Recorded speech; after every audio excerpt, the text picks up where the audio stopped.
மகாகவி பாரதி 73வது ஆத்திசூடியாக பொய்மைகள் என்று பேசுகிறார். பொய்தான் எல்லா தீமைகளுக்கும் அடிப்படையாக இருப்பது.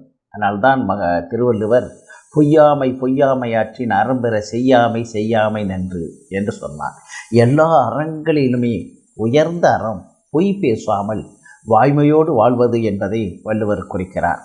அதனால்தான் பொய் ஒரு நாள் தோற்று போகும், ஆனால் உண்மை என்றென்றும் வாழும் என்பதைத்தான் அரிச்சந்திரனுடைய வாழ்க்கை நமக்கு சொல்லுகிறது.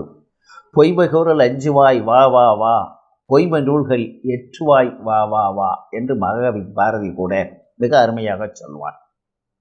நெஞ்சில் உரமுமின்றி நேர்மை திறனுமின்றி வஞ்சனை சொல்வாரடி கிளியே வாய்ச்சொல்லில் வீரரடி என்று அவன் பேசுவதை பார்க்கிறோம்.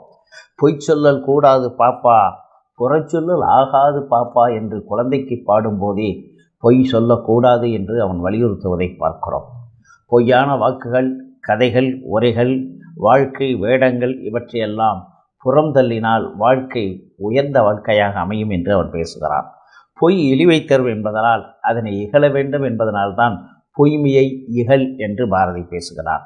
பொய்யற்ற வாழ்வே புனிதமானது, அது மகாத்மா போன்ற உயர்ந்தவர்களை உருவாக்குகிறது என்று மகாத்மாவுடைய வாழ்க்கையிலிருந்து நாம் தெரிந்து கொள்கிறோம்.